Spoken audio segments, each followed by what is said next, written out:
Hi, magandang hapon po sa inyong lahat. Dr. Bogs Rivera po once again. And hawak ko po ngayon paracetamol. Alam po lahat po ng mga tao pag sinabing paracetamol para sa lagnat. Yes, pero alam nyo po ba na ang paracetamol ay also maaaring gamitin para sa mga sakit-sakit, no? Sakit-sakit ng mga kasukasuan.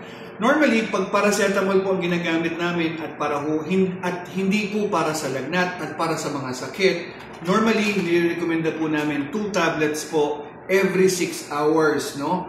Every 6 hours, 2 tablets po. Safe po ang paracetamol. Basta po, wag lang po kayong mag-overdose nito.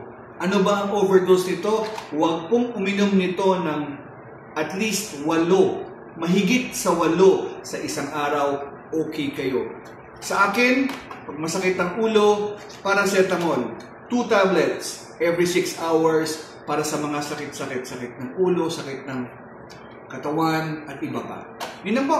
Salamat. Bye-bye.